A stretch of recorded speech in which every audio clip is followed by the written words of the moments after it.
Welcome to Fixing Yu-Gi-Oh, where we use the powers of hindsight and basic game design to fix all the problems with Yu-Gi-Oh. I'm your host, Prunk, and today we are tackling Pharaoh's Servant. This set was released October 2002, only a month after Spell Rulers, and spawned one of the toughest one-tribute boss monsters in the game yet. It also introduced us to the world of Floodgates, and printed one of the most busted cards out, Imperial Order. Now, in October 2002, the TV show is now finishing its first season in America. Rob Schneider is playing a teenage girl on the big screen, Eminem is telling us to lose ourselves, and I'm in middle school trying to figure out why nobody likes me. And that trend pretty much continues to this very day. Please like and subscribe. I desperately crave validation. You're here for Yu-Gi-Oh, not to pity me. Right? First off, let's talk about the theme of this set. There really is none. No, seriously, this is really just the most random cards thrown in, and I have no idea where they were going with this theme. But that doesn't mean that just because there's not a theme doesn't mean there's not good cards in here. In fact, Konami has made some really good cards that are desperately needed at this point in the game. Call the Haunted, Premature Burial, for special summoning from the graveyard. Ceasefire to dodge powerful flip effects that have been really kind of running throughout the meta. Get rid of those Man-Eater bugs early. More spell removal options with Dust Tornado, and even Exodia gets a little bit of a bump with backup soldiers so they don't auto lose to card destruction. But the two big ones are Jinzo and Imperial Order. This isn't really a history lesson, this is a fixing lesson, and so there's a few things that I want to fix on this set. Looking at the Ultras and Super of the sets, there's a lot of pretty decent cards, and cards that you wouldn't really expect being good, such as like Grave Robber, Mirror Wall, and Magical Hats, all are solid, unique effects that have their niche. And although they won't really see meta play, they do see play. Now, there are some cards, as I've been pushing some things away, I would actually like to add from another set to this, and that comes to the Destiny board cards. And I have some interesting ideas of how we can fix those cards so we don't instantly lose to Heavy Storm, Dust Tornado, Breakers that come out in a few sets. Giant Trunate comes out, and that's a big disruption, etc. But overall, this set is mostly vanilla commons and about 90% fillers. Like, the traps are mostly unplayable. There's a few decent spell cards, but I don't want to really just make up cards because, I mean, I would say tribute fodder cards would actually be pretty good in this set as they are could be servants of those typings, but I don't really want to make up new cards just to kind of fix this. So let's fix Pharaoh's Servant. Alright, so Imperial Order is a notoriously broken card, and if you played during this time, you had the option to pay 700 life points on standby phases, just to make sure your opponent didn't play a spell card. You could basically flip this on your opponent's card when they play Dark Hole, and on your turn, just deactivate it by not paying life points. This would basically lock them out of a third of their deck if you decided to keep playing. And the errata really neutered this card, making it a requirement to pay until you can't anymore. So, like, I understand that they wanted to ensure there was some counterplay to the power spells release, but there's no universe where this card was even fair. So, here's my pitch. We keep it a continuous trap, but whenever a spell is activated, the owner must pay 1,000 life points or negate that spell's effect. That means that this card now becomes burn against a heavy spell-focused deck, and it's still an awesome side deck card. It also means that you're not completely shutting down your opponent and from playing those spell cards, you have to pay life points in order to do so. So if I do have the MST out, I have to pay 1,000 life points to MST out that Imperial Order, but then going forward, the other 3-4 spell cards I have, I can actually play, and I'm not just locked out of my entire deck. It keeps the idea that spells can be negated, but it's significantly less oppressive, and it's not an auto win by flipping it up when somebody drops their Dark Hole. It makes the card good, but not broken, and I feel like it's a good compromise compared to what it was and what it's become. And by doing this, I think we can avoid the ban list altogether. It's strong, but it's definitely not as strong as some other floodgates that we have out right now available in the DCG, or that have been banned before. Because now it requires a cost, but we can still get our effect to go through. So, IO, I think you're fixed. Now, as far as the banning stuff goes, we also need to look at Time Seal. Skip the draw phase of your opponent's next turn. This is a really strong card that didn't really get to see a lot of play, and I don't really know why. I mean, it's basically a one card for one card because you're forcing your opponent to not draw, and skipping the draw phase of your opponent's next turn. This card shouldn't exist in my opinion. if we wanted to make it a card that avoids the ban list but probably will never see play, is say both players skip their next draw phase.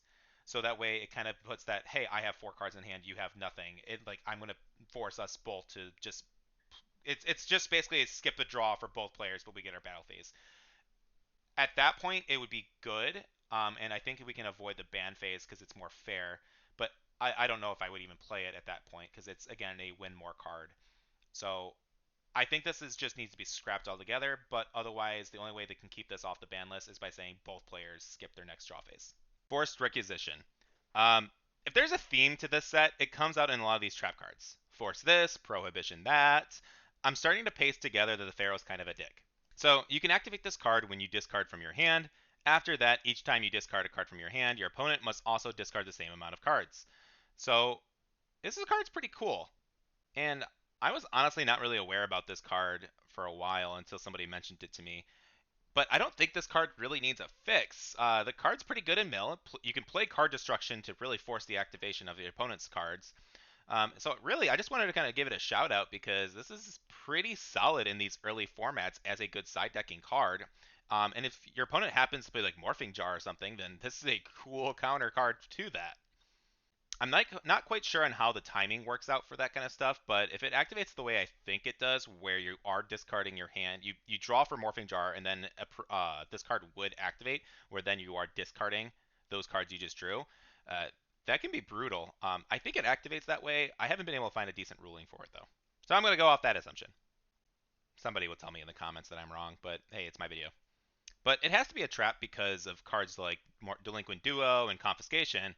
So like it's a good card actually. I don't think it needs a fix whatsoever, and I feel like you can force the activation of this to get rid of cards on your opponent with playing cards like Card Destruction. So you know what, you get a pass, you fix. So Respect Play, Inspection, and Eye of Truth are all with your hand kind of keep your hand revealed kind of effects. Hand knowledge is powerful, but not insane, and we really don't need 3 cards that basically do the same thing. I don't know anyone who would be playing Respect Play, so that's just literally a cut.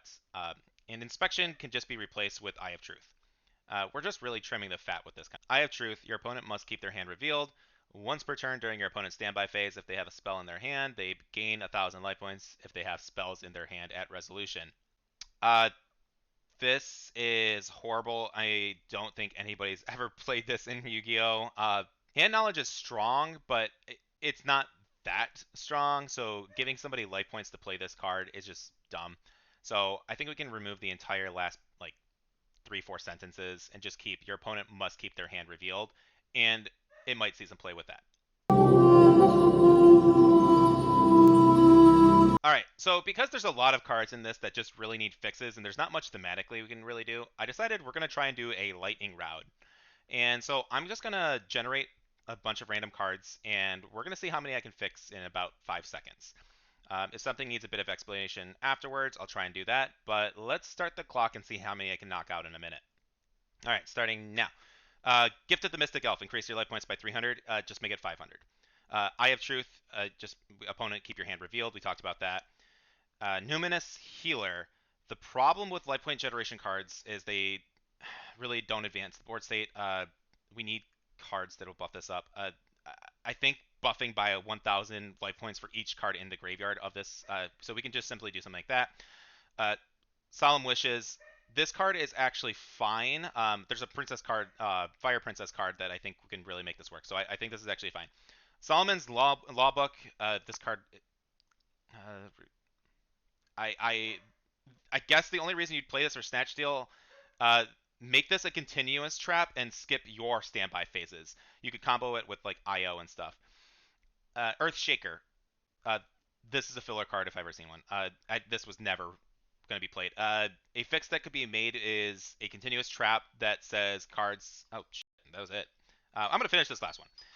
So, Earthshaker, I think we can fix this by just saying make this a continuous trap, and a card of that type could not be normal summoned. It also, I'd give it like a 3-turn condition, like Swords of Revealing Light or something like that, because I think it could be a major problem. But I think Earthshaker could have been changed so that way hey, you pick, hey, you can pick one of these two types or attributes. These monsters can't be normal summoned, and it's really good and really shut down that card. I mean, if anything, it might be too strong now, and it's going to be a major floodgate. But giving it like a 2 or 3 turn clock, I think would be really cool. All right, so that was six, kind of. We'll count five. So just to kind of go back up, Gift of the Elf, we're going to talk about that. 500, I think that's fine. We talked about Eye of Truth. Numinous Healer, we don't have any life point benefiting gaining cards, so a lot of the life point generation that have printed in the early sets was dumb. We are not really utilized. Life points are a resource, but nobody was playing. I need more life point generation because it didn't advance your game state. It just tried keeping you alive for longer. And if you're already in a losing state and you're playing these cards, then you're going to continue to lose. Like that 1,000 life points isn't going to matter if they have an 1,800 beater on the field. So I want to try this again. I think I can do better than five. Uh, let's. We're gonna go round two and just see if I can beat that. All right, starting now. So Gust, you can activate this card when one or more spell cards are destroyed on the field. The fix I think is just return one of those cards to your hand. Uh, Driving Snow, you can activate this card when one or more trap cards are destroyed and sent to the field. This is just Gust, so realistically, I just combine them. Armored Glass, just make this a make it a continuous. One turn situational protector cards just don't work. Rain of Mercy, no battle damage. I think that could help. Uh, Zero to Magic Crusher. Discard one card, spell, and inflict 500 to your.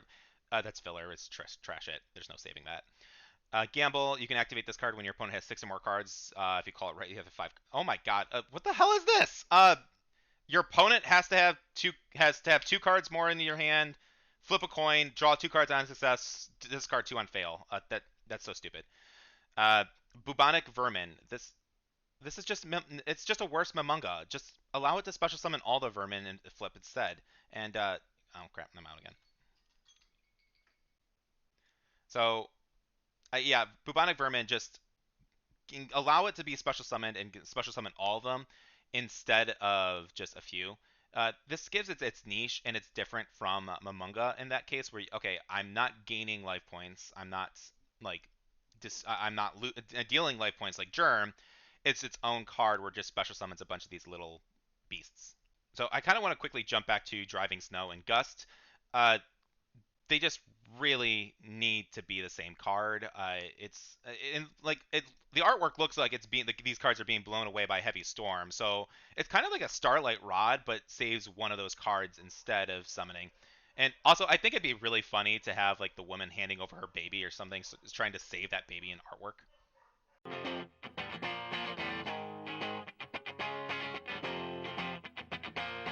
Legendary Fisherman. This card just needs bigger stats. He can be normal summoned with Legendary Ocean in the future. At this point, he's just an 1850 immune to spells with Umi out. And in our format, keep in mind Umi is giving an extra 500 compared to just the 200. So 2350 is okay. I'd like to make him a level 4 and keep his stat line, or just boost him to 2000 so that way with Yumi he gets 2500. And I think that'd be fine as well. The nice thing about this is though we are kind of setting up some Aqua Warriors in the set. We also have Deep Sea Warrior that again it offers some bad stats at high level at being such a high level, but he's 3400 in stats, which according to our chart puts him at a level 5. But at 1600 he's not much of an offensive guy, and at 1800 he's not really much of a wall. I think just flipping his stats to make him like the opposite of Legendary Fisherman, where Legendary Fisherman can be the offensive guy and this guy could be the defensive guy, might make him a little bit better. Legendary Ocean comes out in the Labyrinth set, which could work in Ami. That makes sense. I mean, I guess it could be like an Ocean Labyrinth. Uh, I probably would have printed it in this set to be honest. Also, we get Gravity Bind I think here, so it all kind of matched thematically if we put them all together. So Legendary Ocean could be in Pharaoh's Servant, and you could be the Pharaoh of Atlantis, I guess, right? Skull Mariner is also a warrior water card with a decent stat line, and it's only level 4. It's a vanilla, but I think it could be fine. This drops it down to level 3 with Gravity Bind, so I think it's a good card with all these little warriors. So I like to push things off till another set. We kind of talked about that, but I feel like there are certain cards that could be brought in here because I have pushed back a few cards into what could possibly be Labyrinth of Nightmare. And so I'm going to bring out Fire Princess, Cure Mermaid, Fire Sorceress, and Lady of Assailant Flames. Spirit Breeze and Dancing Fairy can also come over as well. We're going to bring them into the Pharaoh's Servant. So why these? Well, Cure Mermaid, we gave Yumi support this set, along with lots of other healing. The fairies also are life point gaining monsters, but I want to rework them a little bit. Fire Princess is the princess of a mighty pharaoh in this set, so it can fit thematically. And she needs minions such as Lady Assailant and Fire Source. Am I stretching? Yeah. Is it my YouTube video? Also, yes. Let's continue. So, Healburn is actually a fun deck. If you've ever played this format, I definitely recommend it. And with the help of Gravity Bind, burn strats can actually be really strong with limited removal options. But the other two fire cards are pretty awful. If only we had those tribute fodder cards. But we don't. And I'm really trying to not make up new cards. So let's try and fix the ones we can. So, Fire Sorcerer. Once per turn, if you gain life points while this card is on the field, discard a card from your opponent's hand and inflict 500 life points. Now, keep in mind, you have to be playing life point generating cards, which are inherently bad to make this card good.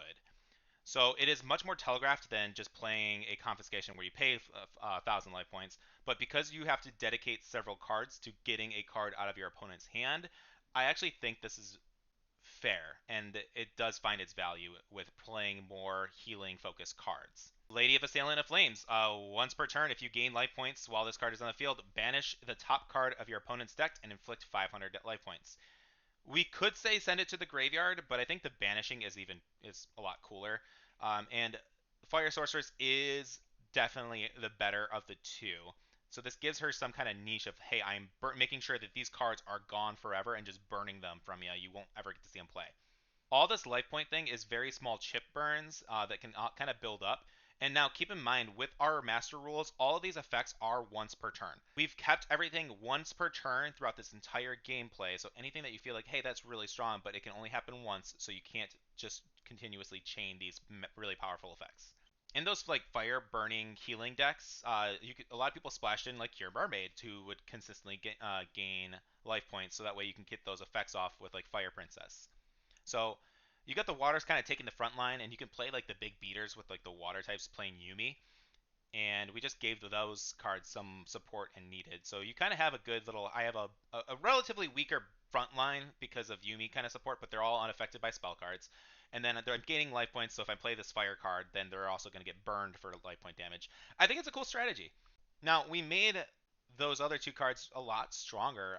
Fire Princess is basically keeping her effect as each time instead of a once per turn, which makes this card the boss. So if I do have something like Solemn Wishes on the field and Cure Mermaid, well, now I just burned for 1,000, and I can, if I gain other life points with other cards that I'm playing, then hey, I'm setting myself up well, and you could potentially do more than 1,000 damage per turn. And if you had another fire on the field, you're also getting their burn effects as well. So it's a really cool concept, a really cool card, and I think that this one could be the each time, and it is skipping the rule of the once per turn, because we are specifically stating in her effect that it happens every time it would go off. And if you're afraid that, hey, we played a lot of burn cards that are available now that are all kind of strong, and burn is starting to seem really scary, well, nobody really played burn at this point in the game. Like, it wasn't good, so nobody played it. Now we're building it up. Am I worried that everybody's gonna be playing burn strategies? No. And realistically, this is probably more interactive than chain burn that comes out later on in the future. You are still bringing out monsters. You still need to use your mother grizzlies and UFO turtles to kind of get your setup going. You also need to play some healing generation cards to get all this to work properly. I don't really think this would be a contender for the meta if I'm competing using this kind of deck and compared to something like the beatdowns that we've seen, because I'm going to get run over pretty easily if I'm playing fire and water types. I want to play Yumi, which means my fire cards are a little weaker, just so that way I have some good beaters on the field. But this deck requires setup to really get going. Now, once it's going, I feel like it's, oh, burn, burn, discard, mill, discard, mill. Like, it's strong when it gets the ball rolling, but I can see this deck really falling short compared to other cards in the meta. But it is still a playable deck, and unique. It's a cool gimmick of heal and burn. I'm also gonna kind of implement like more of a like wind element to it with the fairies. Uh, like the fairies effects just need to be flipped. They want you to. This one wants you to attack, be in defense mode while it's a strong attack posing monster. I mean, 1700. I say strong. I mean, it's actually really weak. Uh, but we can keep the stat line if we just keep the effect of, hey, this 1700 beater has to be in attack mode on your standby, gain 1,000 life points. And this card that's in defense mode, hey, gain 1,000 life points, and she's an 1800 wall or something. Well, Konami, I promise this isn't going to be broken if you play to these cards' strengths. Just because they were common cards, like you didn't give them any care, you made them unplayable. All right, so Parasite is a really cool card in theory. But honestly, putting a card you own into someone else's deck seems like a really easy way to lose that card. And it's kind of the reason why people didn't play like Exchange because cards would get stolen as a kid and very possibly adult. I played with a lot of people who I truly did not trust with my cards. The easy fix of this could just be shuffle this card into your own deck face up, and your opponent cuts your deck. And when this card is revealed to the top of the deck, special summon it to your opponent's field zone. All cards your opponent controls become insects, and they take 1,000 damage on each of their standby phases this card is on the field. This makes the insect player have to focus on drawing cards a bit more than just having your opponent top deck it. Playing cards like appropriate would be more encouraged, and some of the other burn cards that help you like deck then from LOB. So like it's a cool card that never really saw play, even in casual sense, because it 100% shouldn't be special summoned to your opponent's field. That just gives them a tribute fodder for their Jinzo that they just got. And then you won't be able to attack them directly just because this card is currently on their field. So you'd have to kill their bug in order to get this going. One really cool thing though that I didn't realize is there's a card called Drill Bug that does support this card, and it's a combo to make sure that you get to see the result of Parasite actually resolve. So in support, Insect's got a lot of support with the Great Moth stuff, and man, I love these guys. Bugs are really starting to get good, and I think that just this consistent burn and making it a field card, I think is still pretty cool. So that's how I would fix Parasite. All right, so Destiny board. So I wanted this card in this set because I feel like we want to call forth the fallen Pharaoh, and we are servants trying to reach out to our master, but this deck loses to everything. Uh, and it really only gets worse over time. So here's my fix for this horrible archetype. Destiny board. It now simply adds the cards to your hand, not to the field. Your opponent can still MST Destiny board, but you don't have to worry about losing the whole alphabet now if you do get MST'd. We're also going to add the clause, if this card is sent to the graveyard, you may shuffle it back into your deck. So that if you get hit with like a Delinquent Duo or something, you just don't auto lose if this was your primary strategy. Funny enough, this would counter Mill pretty cool, just because they would constantly just get shuffled back in. Not that Mill was a big problem this early on. The new card would read, when this card and all four Spirit Messages cards are with different names are placed onto the field, you win the duel at the end of your opponent's next turn. Once per turn during the opponent's end phase, add one Spirit Message card from your deck to your hand. If this card is sent to the graveyard, you may shuffle it back into your deck. So this does a few things. It removes the auto lose condition from a random MST that gets hit, which I think at this point would be at 3 or 2. I think it's at 3 early on. And if that's not at 3, I know Dust Tornado is for sure at 3. This doesn't clog up the player's back row, so they might actually be able to play this deck because you're going to want to play some more defensive cards to kind of prevent you from just dying. And it actually gives your opponent one extra turn to kind of deal with it. It gives them 6 turns instead of 5. By ending the duel at the end of their turn, it means that they have, once you have all 5 cards in your hand, or I'm sorry, 4 cards in hand and 1 on the field, they have one last turn to either win the game by attacking you or to get rid of one of those cards, especially the D on the field, or F if we're trying to say final instead of death. But now your opponent, like it doesn't actually mean that the spirit player is going to lose if they do actually MST that first Destiny trap card, because now it just gets shuffled back into the deck. So now they have to hard draw that final card because there's currently nothing that's going to search for traps. So I feel like it's fixed. It's not broken. It's more consistent, but it's not consistent enough to be the meta of people. Oh, we're going all in on Destiny board all the time. So, folks, this set was tough. There's so many bad cards, and like we've gotten to fix a bunch of them, but there's just a lot in this set, and realistically, a lot of it is just pure filler. Like if we cut down the amount of common cards into this set, it could actually have been pretty competent. There are a lot of good cards that do get to see casual play with our new rule set, but most of these cards would never see any play whatsoever in normal Yu-Gi-Oh! I think I got most of them, but let's just kind of do a quick last minute recap and let's see if I can fix any other ones that I kind of missed because I had a bunch of them written down here. So Light Force Sword, just literally make it say banish one random card from your opponent's hand face down. I think that's fine. Like we don't have to wait 4 turns to get this activated. This is another hand removal card, and it's pretty punishing. So again, this would basically have the clause of when your opponent. I would give it the same cause of delinquent duo kind of stuff. Pay 1,000. Your opponent has to have more cards than you, and so on.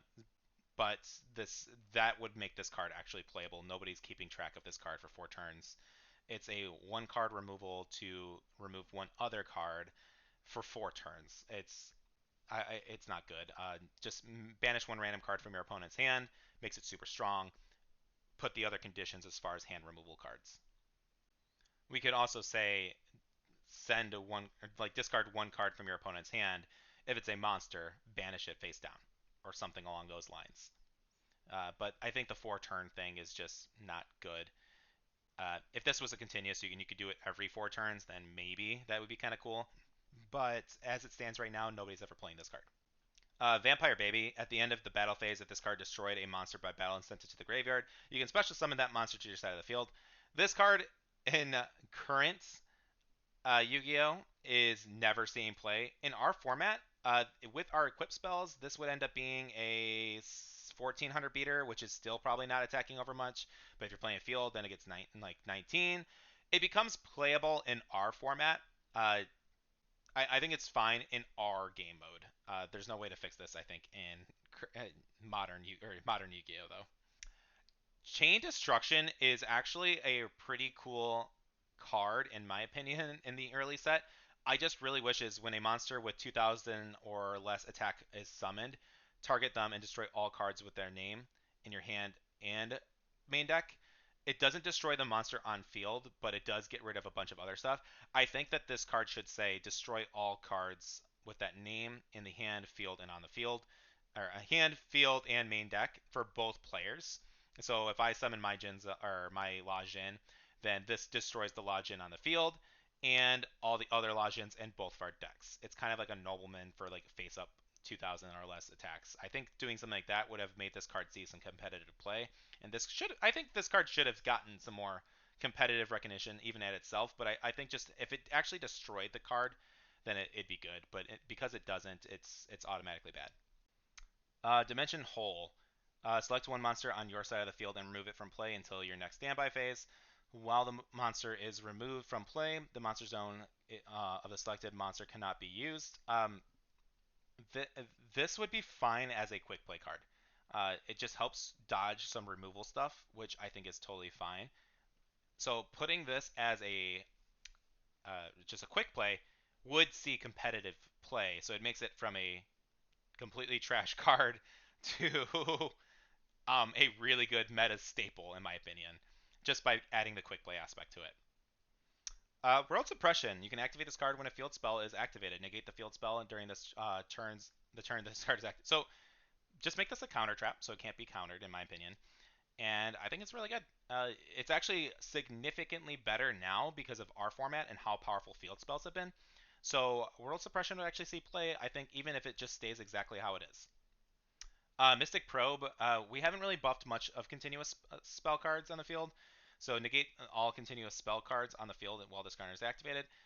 Um, uh, it should be negate and destroy is the only problem I have with it. So yeah, just negate and destroy and it's fine. Again, it's kind of a filler card because we have like Magic Jammer and stuff that can kind of do the same thing, but just or I guess it can stay the same as like okay, I just need to disrupt this continuous spell for 1 turn, and I think that could be better. So it's it's fine as it is. I think it just should say negate and destroy. Alright, Metal Detector is continuous trap card. It's basically the same thing as Mystic Probe. So again, negate and destroy. So as you can kind of see from a lot of these cards, they're all just doing the same thing, just slightly different. And it was filler. It 100% is filler bulk, and we don't need a lot of these cards in the first place. You can fix a few of them to make sure that they are playable, but realistically, cutting off like most of the cards from this set, I think would have been the correct choice, and just make the pack smaller. It really just reinforces my point from the first like episode where we just have too much bulk cards that will never see play. And what's the point? It just takes up people's closet space. Nobody's happy about them. You might get $20 when you sell your 30,000 common bulk things, but like, just just cut it. But guys, I think we got most of them. And if I missed something, please tell me in the comments. There is a lot of bad commons in this set that really need to be fixed. But I think I got most of them that I think really deserved it. But please tell me in the comments how I could have made something better or if I missed one. I genuinely love reading all these comments. So thank you guys so much for the support. I hope really hope you like this series. I've been really having a lot of fun doing them. So like and subscribe. Thank you all. See you next time. Next time on Fixing Yu-Gi-Oh!